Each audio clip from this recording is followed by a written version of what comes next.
یا شہید کربلا یا دافع کرب و بلا، گل رخا شہزاد گلہوں قبا امداد کن.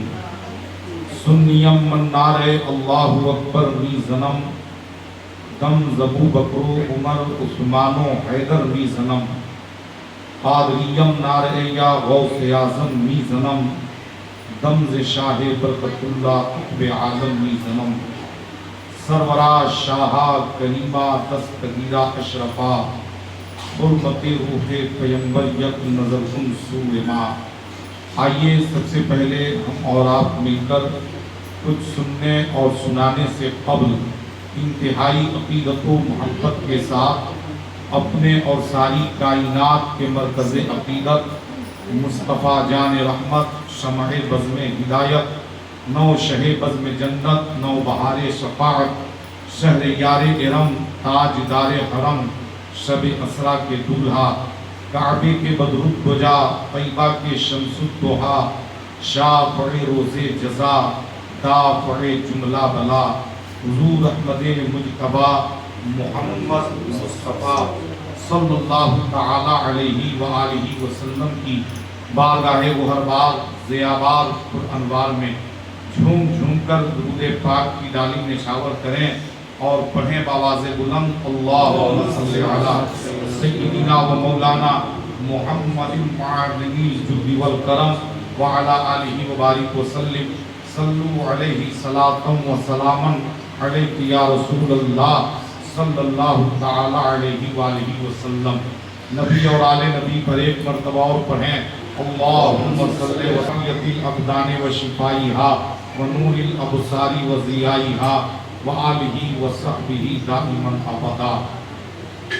سرکار سید ملت سید آل رسول حسنین میاں نظمی قادری برکاتی نوری قاسمی مارہوی یوں تحریر کرتے ہیں: رفعت مصطفی پر عرش کی عقل دنگ ہے، رفعت مصطفی پر عرش کی عقل دنگ ہے، ان کی ہر ایک ادا میں کیا محبوبیت کا رنگ ہے. اور آغاز سے اخیر تک قرآن ہے نعت مصطفیٰ، آغاز سے اخیر تک قرآن ہے نعت مصطفیٰ. محبوب کے بیان کا کیسا انوکھا ڈھنگ ہے، اور انکار علم مصطفیٰ گھٹی میں ہے تیری پڑا. انکار علم مصطفیٰ گھٹی میں ہے تیری پڑا، نجدی تیرا ٹھکانہ کیا تو کٹی پتنگ ہے. اور نظمی کیے ہی جائے گا میلاد مصطفیٰ بیاں، نظمی کیے ہی جائے گا میلاد مصطفیٰ بیاں. اس کو کبھی نہ چھیڑنا سنی بڑا دبنگ ہے، اس کو کبھی نہ چھیڑنا سنی بڑا دبنگ ہے. اور ملتا ہے مصطفیٰ کا در آل رسول کے طفیل، ملتا ہے مصطفیٰ کا در آل رسول کے طفیل. مارہرہ سے مدینہ تک روحانی ایک سرنگ ہے. اور پھر مقطع لکھتے ہیں کہ نظمی کو نار کی طرف لے چلیں جب ملائکہ، نظمی کو نار کی طرف لے چلیں جب ملائکہ. آقا کہیں کہ چھوڑ دو یہ تو میرا ملنگ ہے، آقا کہیں کہ چھوڑ دو یہ تو میرا ملنگ ہے.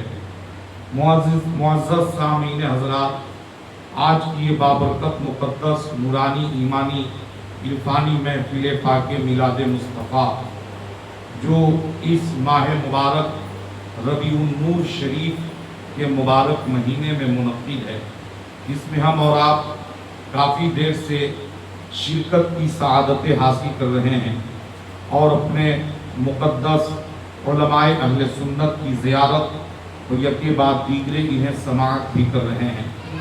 مجھ سے قبل آپ نے پیارے آقا کی پیاری پیاری نعتیں سماعت کی. انشاءاللہ تھوڑی دیر میں پیارے آقا کی پیاری پیاری باتیں پیش کروں گا. یہ مہینہ جو ہمارے اور آپ کے سروں پہ جلوہ فغن ہے وہ ربیع الاول شریف کا ہے. ربیع کے معنی بہار اور اول کے معنی پہلا. ربیع الاول پہلی بہار، اور یہ وہ مہینہ ہے جس مہینے کی 12 تاریخ کو اللہ تعالیٰ نے اپنے حبیب کو اس دنیا میں بھیجا، اور 12 ربیع الاول دوشنبہ یعنی سوموار کے دن 20 اپریل 571 عیسوی صبح صادق کے وقت شہر مکہ میں ہمارے اور آپ کے آقا و مولا اس دنیا میں تشریف لائے۔ تو ہم غلامان مصطفیٰ آقا کی آمد کی خوشی میں میلاد مناتے ہیں، اور یہ میلاد منانا باعث ثواب بھی ہے، باعث نجات بھی ہے، اور باعث سعادت بھی ہے۔ ہمارے اکابر، ہمارے اسلاف کا یہ طریقہ رہا کہ جب بھی ربیع النور شریف کا مہینہ آتا تو وہ نبی کی میلاد کی محفل سجاتے۔ حضرت امام حسن بصری فرماتے ہیں کہ اگر اس فقیر کے پاس احد پہاڑ کے برابر بھی سونا ہوتا تو یہ سارا کا سارا مال میلاد مصطفیٰ پر خرچ کر دیتا۔ حضرت ابوبکر صدیق فرماتے ہیں کہ جس نے میلاد مصطفیٰ پر 1 درہم خرچ کیا، کانا رفیق فی الجنہ، وہ جنت میں میرے ساتھ ہوگا۔ یعنی میلاد مصطفیٰ کی عظمت میں خلفائے اربعہ اور صحابہ کرام، تابعین، تبع تابعین کے بہت سارے اقوال موجود ہیں جن سے یہ ہمیں پتہ چلتا ہے کہ میلاد منانا باعث ثواب بھی ہے اور باعث نجات بھی ہے۔ تو میں نے اسی تعلق سے قرآن مقدس کی ایک مشہور و معروف آیت کریمہ کی تلاوت سے اپنے آپ کو مشرف کیا ہے۔ قد جاءکم من اللہ نور و کتاب مبین۔ اللہ کا ارشاد ہے تحقیق کے تمہارے پاس اللہ کی طرف سے ایک نور آیا اور روشن کتاب۔ نور سے مراد ہمارے آقا حضور احمد مجتبیٰ محمد مصطفیٰ صلی اللہ تعالی علیہ وآلہ وسلم ہے، اور کتاب مبین سے مراد قرآن مجید ہے۔ تو اللہ تعالیٰ نے اپنے حبیب کو نور بنایا، اس لیے ہم نبی کو نور مانتے ہیں، ہم نبی کو بشر بھی مانتے ہیں، کیونکہ قرآن نے نبی کی بشریت کا بھی اعلان کیا اور قرآن نے نبی کی نورانیت کا بھی اعلان کیا۔ تو ہم یہود و نصارہ کی طرح نہیں ہیں کہ قرآن کی کچھ آیتوں کو مانیں اور کچھ کا انکار کر دیں، بلکہ ہمارا قرآن کے ہر نقطے پر ایمان ہے، ہر حرف پر ایمان ہے۔ ہم قرآن کے سارے احکام مانتے ہیں، تو ہم نبی کو نور بھی مانتے ہیں اور نبی کو بشر بھی مانتے ہیں، مگر ہم وہابیوں اور دیوبندیوں کی طرح نبی کو اپنی طرح بشر نہیں مانتے، بلکہ نور البشر مانتے ہیں، افضل البشر مانتے ہیں، خیر البشر مانتے ہیں۔ ایسا بشر کہ اللہ تعالیٰ نے دنیا میں ایسا بشر نہ پیدا کیا نہ صبح قیامت تک پیدا کرے گا۔ اعلیٰ حضرت فرماتے ہیں اللہ کی سرتاب قدم شان ہے یہ، انسان ہی انسان وہ انسان ہے یہ، اور قرآن تو ایمان بتاتا ہے انہیں، ایمان یہ کہتا ہے میری جان ہے یہ۔ تو نبی نور ہیں۔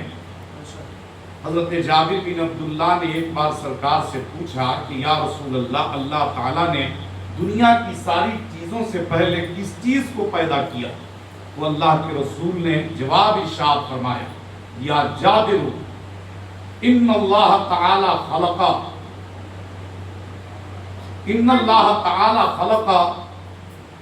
کل الاشیاء نور نبیک من نورہ، کہ اللہ تعالی نے دنیا کی تمام چیزوں سے پہلے اپنے نور سے اپنے حبیب کے نور کو پیدا کیا۔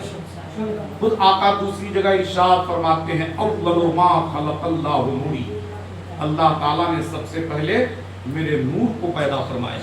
وَكُلَّ خَلَائِقِ مِن نُورِ، اور ساری کائنات میرے ہی نور سے ہے۔ وَأَنَا مِن نُورِ اللَّهِ، اور میں اللہ کا نور ہوں۔ اسی کی ترجمانی بریلی کی سرزمین سے امام عشق و محبت سرکار اعلیٰ حضرت امام احمد رضا خان فاضل بریلوی علیہ الرحمت و رضوان یوں کرتے ہیں کہ صبح طیبہ میں ہی بٹتا ہے باڑا نور کا، صدقہ لینے نور کا، آیا ہے تارا نور کا، اور میں گدا تو بادشاہ، بھر دے پیالہ نور کا، نور دن دنا تیرا، دیدار صدقہ نور کا، اور تیری نسل پاک میں ہے بچہ بچہ نور کا، تیری نسل پاک میں ہے بچہ بچہ نور کا، تو ہے عین نور تیرا، سب گھرانہ نور کا۔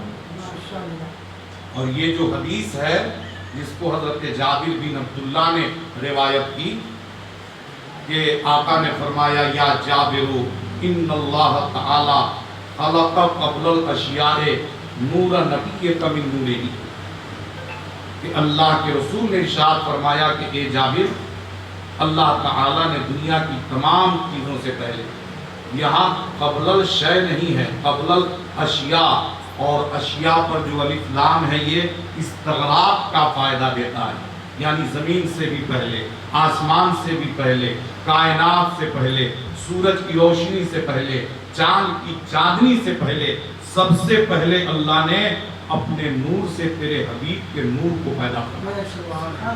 اور اس حدیث کو امام عبدالرزاق نے اپنی مصنف میں لکھا ہے، اور امام عبدالرزاق یہ حضرت امام بخاری کے دادا استاد ہیں۔ آج لوگ نبی کے نور کے حوالے سے بخاری کی دلیل مانتے ہیں، اور یہ تو امام بخاری کے دادا استاد ہیں جنہوں نے مصنف میں یہ حدیث تحریر کیا۔ اسی حدیث کو علامہ عبدالحق محدث دہلوی نے مدارج النبوت میں تحریر فرمایا۔ اسی حدیث کو حضرت عبدالرحمن جامی علیہ الرحمہ نے شواہد النبوہ میں تحریر فرمایا، اور اسی حدیث کو اعلیٰ حضرت عظیم البرکت امام احمد رضا خان نے فتاوی رضویہ اور ملفوظ میں تحریر فرمایا۔ تو اللہ تعالیٰ نے اپنے محبوب کے نور کو اس وقت پیدا فرمایا جب زمین کا فرش نہیں تھا، آسمان کا شامیانہ نہیں تھا، سورج کی روشنی نہیں تھی، چاند کی چادری نہیں تھی، ستاروں کی جھلملاہٹ نہیں تھی، کچھ بھی نہ تھا، تو اللہ نے اپنے نور سے اپنے حبیب کے نور کو پیدا فرمایا۔ اب قرآن میں پہلے نور کا ذکر آیا، پھر کتاب کا۔ نور کا ذکر اس لیے آیا کہ انسانی فطرت کا تقاضا ہے کہ اگر رات کا اندھیرا چھایا ہو، رات کی تاریکی پھیلی ہو، اور کوئی شخص رات کے اندھیرے میں کسی کتاب کا مطالعہ کرنا چاہے، کسی کتاب کو پڑھنا چاہے، تو کتاب پڑھنے سے پہلے لائٹ کا انتظام کرتا ہے، کتاب پڑھنے سے پہلے روشنی کا انتظام کرنا پڑتا ہے۔ کتاب ہو روشنی نہ ہو ہم کتاب نہیں پڑھ سکتے، کتاب ہو لائٹ نہ ہو ہم کتاب سے فائدہ حاصل نہیں کر سکتے۔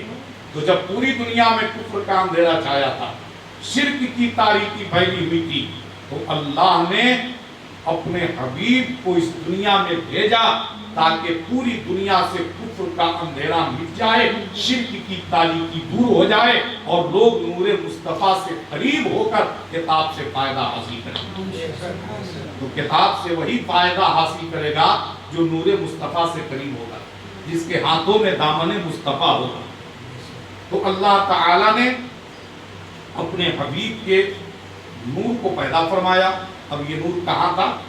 تو اللہ نے جہاں چاہا اس نور کو رکھا، بلکہ اپنے قرب خاص میں رکھا، اور یہ نور ذکر خدا کرتا رہا، ہزاروں برس قیام میں، ہزاروں برس رکوع میں، ہزاروں برس سجدے میں۔ ایک بار سرکار نے حضرت جبریل سے پوچھا، اے جبریل بتا تیری عمر کتنی ہے؟ انہوں نے کہا کہ یا رسول اللہ یہ تو معلوم نہیں کہ میری عمر کتنی ہے، ہاں اتنا جانتا ہوں کہ چوتھے حجاب میں ایک ستارہ 70,000 برس کے بعد چمکتا تھا، میں نے اس ستارے کو 72,000 مرتبہ دیکھا ہے۔ آقا فرماتے ہیں کہ یہ جبریل وہ ستارہ میں ہی ہوں، یعنی 70,000 برس کے بعد جب آقا سر کو سجدے سے اٹھاتے تھے تو ستارہ بن کے چمکتے تھے، اور جبریل چوتھے حجاب میں اس ستارے کو دیکھتے تھے۔ تو اللہ نے جہاں چاہا اس نور کو رکھا، لیکن جب اللہ کو یہ منظور ہوا کہ اس نور کو انسانی پیکر میں ڈھال کر ایک عظیم شاہکار بنا کر لوگوں کے بیچ پیش کیا جائے، تو اللہ تعالیٰ نے سارے انسانوں کے باپ حضرت آدم علیہ نبینا کو پیدا فرمایا، فرشتوں کو حکم دیا کہ آدم کا پتلا بناؤ،